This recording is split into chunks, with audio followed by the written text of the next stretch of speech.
That was quite an afternoon. Quite an afternoon. You know, I don't know what to say really, other than got tremendous respect for, as we talked about leading into this, for that team. You know, I have tremendous respect for that program.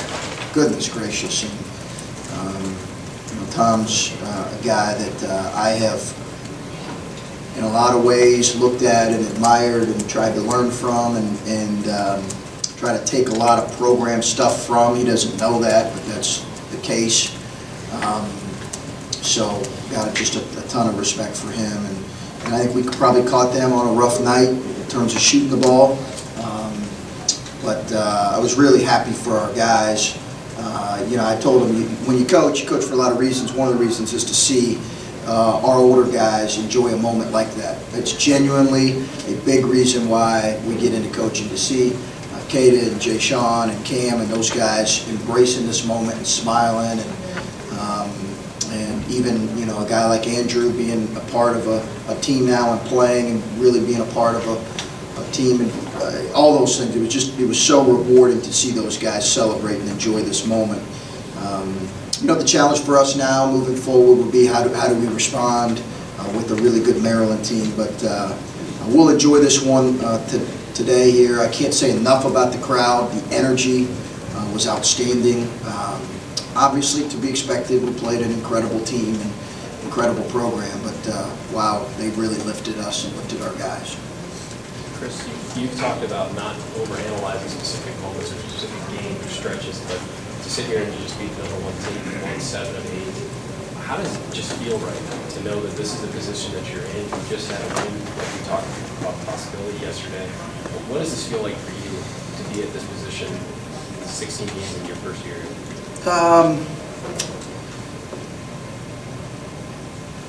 It's a little surreal, I think, at times, for sure. You know, I think you go into the year not sure what to expect. Very rarely do you have a chance to even play a number one team in the country on your home floor. And again, as I said, that's a credit to Michigan State. So to have that opportunity doesn't come up a whole lot. And this is a moment that our fans and our players will remember for a long time. I think they will, you know, and they'll take parts and pieces of it. So, you know, it feels really good. But I think as a coach, I hate to say it, it's going to sound, you know, Belichickian, but we really are going to try to move as quickly as possible into the next thing.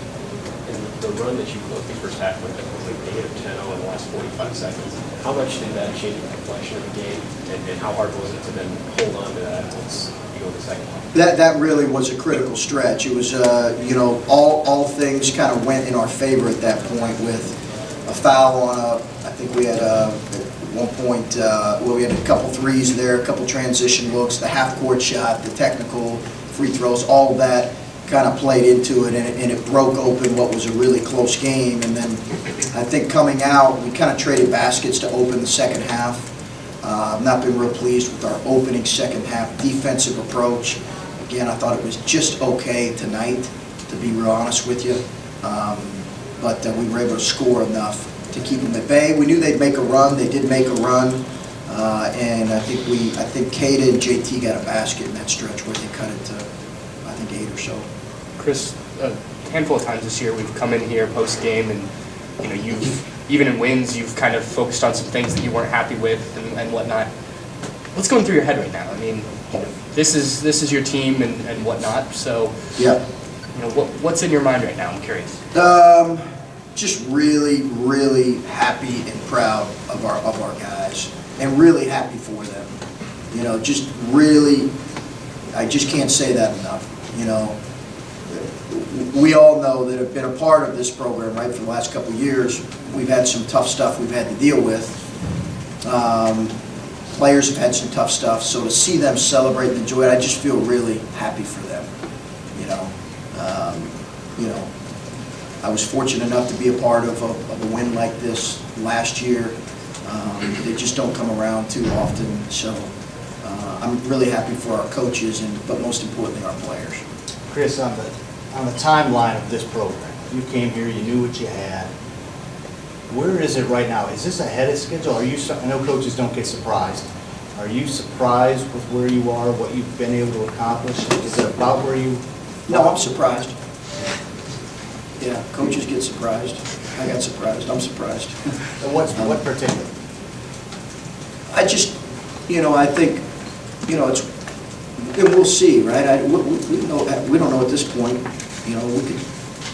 We could go in the tank here for the next couple of weeks. We certainly don't want this moment to define us, and we don't want it to be the pinnacle of our season, as good as it is, and that's the challenge for us moving forward. I watch on the video, and I am so impressed with a lot of the teams that we're going to compete against here, and we're going to have to play really well. But certainly, I'm surprised with how we have played in stretches, and I think our connection and our chemistry has been above and beyond what I maybe anticipated. And you never know as a coach what's the buy-in going to be, right? Like you just don't know that. And our players deserve a ton of credit because we got here as a coaching staff in June, and we haven't necessarily, we're not tyrants, but we haven't coached them with kid gloves either. And they've accepted and embraced that.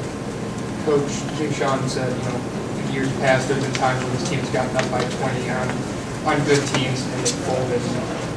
He said the mantra throughout this game was don't fold. How important obviously with their stats, they're important, but how important have Jay Sean and Kate have been in games with just the way they've handled themselves and their energy, I guess? They're the reason. I think they're the reason.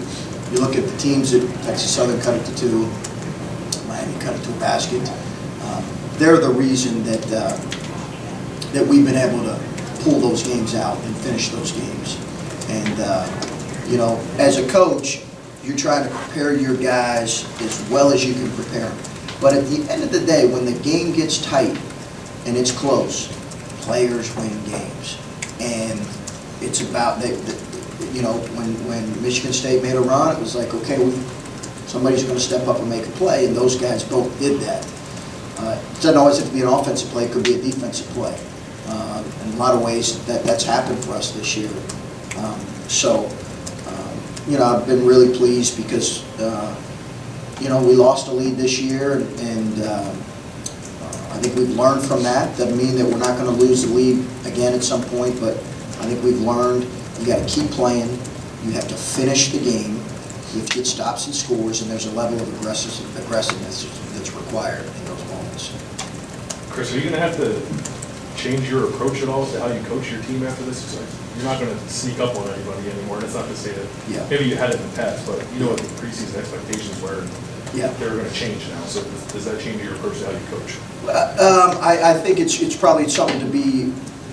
And we're only 4 games in, right, of a 18-game league schedule, so there's so much to be played left. And I do think that, you look around college basketball, it's hard to win on the road.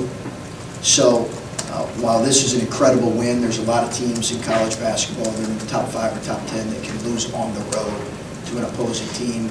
I don't think anybody's ready to crown or give us anything. We will remind our guys that the importance of a mature, growth-minded approach. It's kind of as boring as that sounds. That's going to be required. Certainly, when you have a win like this, it does maybe alert more people from teams in your league. And listen, if we're not good enough to handle that, then we'll find out. And then maybe it's another question that's too early to ask at this point, but I think people were curious to see what Kata could be when he just finally got healthy. Mm-hmm. Are you at all at the point where you're like, man, Kata's really good, and then you're like, oh man, maybe he's too good and he won't be here? Yeah. Well, it's funny, those thoughts go through all of our minds, right? I think we've been having those thoughts for a little while. I think he and his family want to put that right out, and we even talked before the season. They want to put that to the side and not worry about it right now. You get in this business for kids to reach their dreams. You really do. So if that happens and he's got an opportunity like that, I'm going to be so happy for him and his family, so happy. There's so much left to be played. There's a lot left for us to prove. He's just got to be Cada, and whatever comes out of that, comes out of that. But certainly that's a more and more real possibility. If that were to happen, we'd be really happy. But we got so much left to kind of learn when it comes to that situation. Chris, you obviously have a ton of basketball left to be played, but with what you've seen so far, is it realistic that 10 weeks from now that Ohio State could be a tournament team? Well, we'll see. Yeah, we'll see. I think I think we're all aware, kind of going in, what the questions were and the prognostications were. I just think we've got a lot we've got to continue to prove. I don't think that certainly right now we can't rest on our laurels. That's for sure, because we won't be playing in any postseason if we do. If we get complacent and we relax, we won't. So I think we've got to continue to go out and earn. The one thing I've learned about that, and when I was at Butler the 3 years, 1 year we were on the bubble, and at the end of the day, what you're saying is, hey, listen, you're going to get what you earn. In most cases, you're going to get what you earn. Like, if we're good enough and we grow and we get good enough, we'll get what we earn. Who knows? It's so early to tell at this point. But it's not like the reality is, right? Every kid would love to play in that thing because it's the best athletic event in the world, I think. Chris, you were asked yesterday about, you said you would watch that game, you think you would watch that game in 2005. Yeah. And it's your first year, and it's Thad's first year. I just wondered, do you text back and forth with him at all, or maybe you'll get a text from him today saying something? I will probably call him this week, because I think Thad and his coaching staff, and I want to make very clear on this, and I want to make sure that this is said and spoken and tweeted, and Thad and his coaching staff deserve a ton of credit for recruiting a young man like Bates-Diop and Jay Sean Tate, and Cam Williams is really coming into his own. But people ask me all the time what makes guys like Cada and JT good players, and I say, first of all, they're exceptional people, and Thad and his Coach Mon and his staff deserve a ton of credit for recruiting those kind of people, because they've embraced a new coaching staff, and they've done it the right way. And Cade and I shared a moment there right before he was going to go on with CBS, and it was a special thing to see him embrace and feel about this moment like he did. And hopefully we can work together and create some more moments. But What was he doing? he just basically talked about how special the moment was. I just gave him a hug, and I couldn't hear it exactly, but it was basically like he said something effective. This being one of the most special moments he's been a part of. So it's great, but I just Thad and the staff deserve a lot of credit for that. Chris, when you were brought in here, obviously it was the overall goal at some point to get to the level that had this program. I'm curious how much you understood that when you got the job, and now a moment like this, seeing the reaction, if you maybe understand it to a different degree. No, because I think I just I understand what a moment like this can mean for our university, and when a program like ours is being successful, how much pride our fan base takes in it. But we've got a long ways to go. You look at our recruiting with our young classes, and moving forward, like we've got a long ways to go to be near that level, or to even put ourselves in that discussion. And when I think years, I think we've got work to do in years.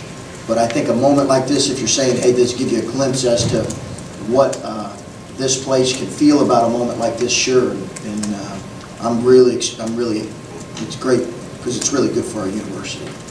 Coach, I want to ask you about the stretch there right before halftime. It was 29-29. You withstood their early thing, your trading baskets, and now your defense, I think, seemed really fueled what happened. You got Cater got a steal, and your connectivity. Dockage to Cater, Dockage to Tate, and then Tate again for the three-pointer as well. Just that whole stretch, it just seemed like that was maybe the best example of team basketball, offensively and defensively, that you could have possibly hoped for. Yeah, you're exactly right. We couldn't have asked for, as a coaching staff, really for a better stretch of play than that one. Does everything stem out of your defense in that stretch there? Yeah. Our ability we did some post trapping, which allowed us to get a couple steals. Cater's activity with that. When Andrew goes in the game, the ball moves. The ball moves. Now, he scares me at times, well, more than a couple times, but the ball moves with him. He's such a willing passer. He needs to be ready to shoot as well, but I think, one of the reasons a guy like Andrew has been important for this team is he is a connector out there in a lot of ways. And you hear him all the time, right? You see him chirping. He really does connect people. And I think that maturity has really helped our group. But yeah, that was a fantastic stretch for us, and I couldn't have asked for a better stretch. Coach, JT was up there talking about belief this week, having belief that they could do this. And you knew there was going to be a run. But it seemed like they turned that belief into a fearlessness at the end there. And is that an apt description? Is that how you saw it? And how does that make you feel for what you've done with this program, with the players to sort of see that in that? I hope so. I hope we played fearless. I really believe as a coach, if you prepare well and your approach is good, we really do want our guys to play fearless on game day, particularly with, when you're playing a team of this caliber. But really when you're playing anybody, we talk about always embracing the moment, whether we're playing Texas Southern and they cut it to 2, or Michigan State, embrace it, play with an aggressiveness and fearlessness. Good. Chris, last weekend 4 of the top 10 teams in the country lost. This weekend 4 of the top 5 just lost. Is that the nature of this season? And if so, why is that the nature? I think it's the nature of college basketball. I really do. I think that I would not read much into any of those outcomes, including this one, really. I don't think you can. It's hard to win on the road. When you have that kind of number by your name, man, you get a different look from teams. So I really don't. I think most coaches right now are about, hey, getting your guys better, and then sometimes coaches look at it and say, hey, we probably need to learn from an experience like this. But I don't think you can read too much. I just think it's the nature of college basketball right now, and I think we're going to continue to see it more and more. Coach, not many people at the beginning of the season gave you guys a chance to even make the NCAA tournament. You just beat the #1 team in the country. You're tied for first place in the Big Ten. How realistic is it that this? I know it's a long season, as you said, but how realistic is it that this team could end up being Big Ten champions? Well, I'm not ready to go any further than 4-0 right now. Yeah, we're going to prepare as well as we can for Maryland. There's 12, how many more games? 14 more games left in Big Ten play. So I understand why you ask it, but I think that's I haven't even honestly thought that. Hopefully we can prepare well and practice on Tuesday for Maryland. So you've answered every question you can answer about this, Chris. Just to double check, I'm going with Ohio State basketball is back. Is that cool with you? Well, is anything I say going to stop you? No. Okay. You're back, baby. Yeah. I think that we'll see. We'll see. I think that, as you guys know, we've had some tough losses and been humbled at times this year. It's probably not what my headline would be in my house, but you guys are much better at your job. So I think we'll see. I'm really curious to see how we respond in these next couple games. to be honest with you. I really am. We'll see. We'll see what kind of maturity we have, and you know, if we can, you know, some teams are good matchups for you. That might have been part of what went in today. I think there is a reality that some teams, and I don't want to get real in the weeds here, but there are some teams that are good matchups for you. And then there are other teams that are a tough matchup for us. Clemson was a very tough matchup for us for a couple of reasons. So the key is when you're a really good team, you can beat teams that have different styles that present challenges for you. And I think we got a long ways to go when it comes to that. Okay. Last one. Just wondering how CJ is. Yeah, Out there, what happened? cramped up, and he got really bad cramps. I knew right away what it was. Couldn't move. So, you know, he played really hard, handled the ball a lot, got a lot of pressure. And so he's done a fantastic job for us. But he'll be fine. He just needed to get well. Okay, thanks.